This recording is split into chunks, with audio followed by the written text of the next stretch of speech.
Good morning, it's Dr. David Lunt here on the 22nd of July 2021, giving an update on prevent and manage COVID-19 at home, which I presented on some time ago now. So an update is needed because the conditions now are very different to what they were then, although what I said then is still true. What is different now is that we've had a magnificent rollout of the vaccination, and the majority of our population now, especially in England, is extremely high, although it is higher in Israel. So we expect that we will be getting towards the end of this pandemic. But we do also have a new variant, the one from South Africa, where I also come from, called a Delta variant, and it is multiplying at an alarming rate once every 6 days. And if that continues at that rate, then you can work it out in your head. It's not difficult. Every double something 10 times and you'll see it's more than 1,000. And we already have more than 1,000 cases. So we're into the millions. And this is occurring every 2 months. And if we let that occur every 2 months, well within a year, and perhaps within 6 months, our whole population will have been infected. Now that will not be a problem if it is a less serious type of infection. And that will depend entirely upon the mutations which are occurring, because all viruses are mutating the whole time. And if a variant occurs which is more lethal or less affected by the vaccination, then we could be back to square one with a totally new variant with no vaccination against it. And that would be horrific. That probably is not going to occur, but we will most certainly get less effect as more mutations occur. And quite what is going to happen there, we don't know. And so we've had the situation where we've been told by our government that it's up to us now. We've got to look after ourselves at home. We've been given the advice, which they've already given, good clinical advice, and we need to just continue to follow it if we can. If we can't, then we are left to do what we can at home. And that is what I've been publishing all along, what we can do at home. And that is the good news, that I think there are still things which we can do at home, but there are things we now need to know urgently about what we can do at home to prevent and stop pandemics now. Because if we don't, it is going to be a situation that we will not be able to control.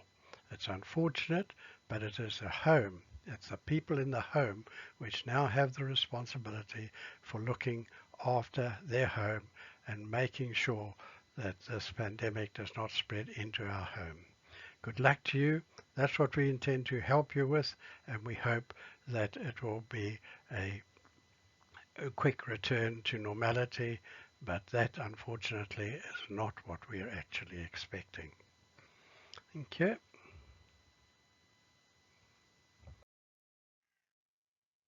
Prevention is better than cure. We have known about that. In fact, we also know about executive function, which has 3 basic components. We have to plan for the future, we have to change our behavior, and we have to make correct decisions. So why, after 30 years of warning, have we not been planning to prevent this pandemic? And that is what I'm pondering about and thinking about and looking for answers to. Why for 30 years we have known and been warned about the fact that far worse pandemics were predictable. Yet we were so unprepared for the harm COVID-19 has done to the people of our wonderful world. Is it because as a first responder, which I've been all my life, we treat emergencies immediately and don't blame anyone for failing to prevent them? That is what we've accepted and that we've got time to do. We can't go into it in more detail than that, certainly not in an A&E department at the present time or in the previous years. If so, we should surely be treating the behavioural causes and not just the clinical problem, or making sure that somebody else is. At what level should blame be placed and managed? Is it political, community, public health? These are funded using public funds on a contractual basis with the power given to those with the authority and ability to use it. Or industry, which pays taxes to public bodies to provide this community safety. Or the individuals and their families who have to work and also pay taxes. Which is it?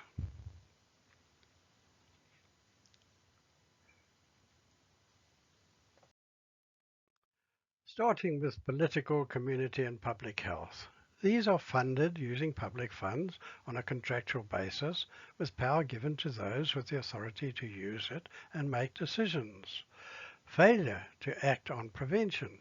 This goes back at least 3 decades and has been repeatedly accepted by the electorate, many of whom were unaware of the gravity of the situation at the time. So this can no longer be accepted. Funding is finite. This is a world problem, and even the richest nations have limited credit and have given responsibility back to their electorate, as they've done to us, to make their own provisions on the basis of their autonomy to control their own behaviour.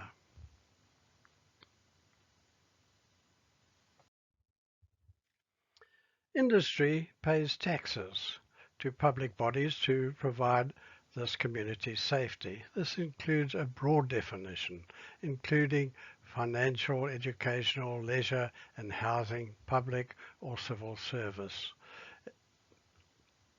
To prevent pandemics, spread and containment undoubtedly save lives, but are part of cure and not prevention. Prevention would clearly have been better.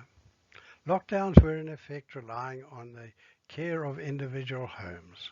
Future worse pandemics may not be controlled by lockdowns, and future mutations will spread very rapidly if they are resistant to present vaccination and not controlled by isolation at home. Our homes are not isolated entities. All are dependent on industry for clean air, deliveries of consumables, including food and disposal of household waste. Even the military and police forces are at risk, as are all first responders. Extinction pandemics are man-made, and criminals will use them, started very difficult to contain.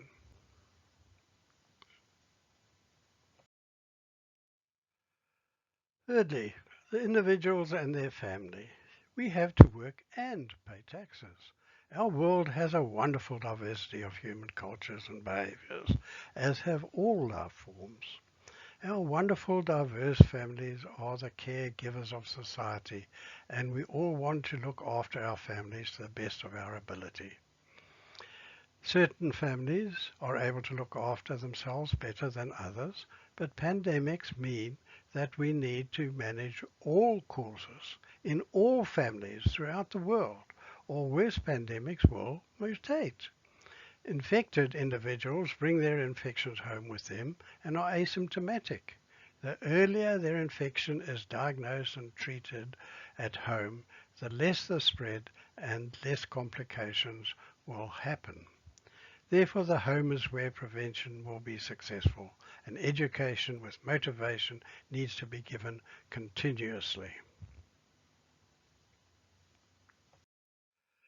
Zoonosis shows our interdependence on animals for the health of all life forms on our planet. Our wonderful diverse animal families are host to some of our diseases and us to theirs. Bats are flying mammals that share a common arboreal ancestry with us, but have taken different evolutionary advantages. We can learn a lot from bats and nature. Indeed, we have already done so. We will teach these. Intermediary metabolism shows our interdependence on plants and other life forms.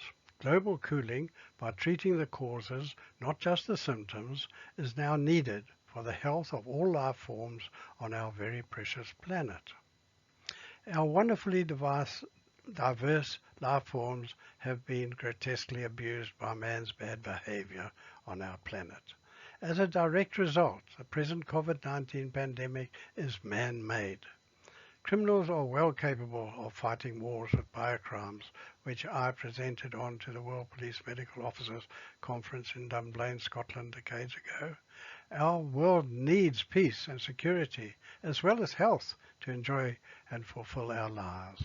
Global cooling is therefore essential to the management of COVID-19 and future pandemics. We all need to do this now. Intermediary metabolism shows our interdependence not only on plants but all life forms. We need to look after the health of our very precious planet that we call home.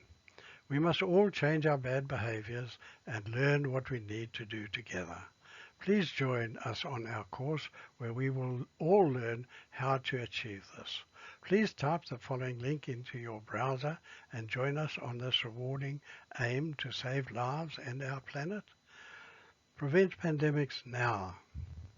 Thank you, and I hope you in the best of luck. Thank you.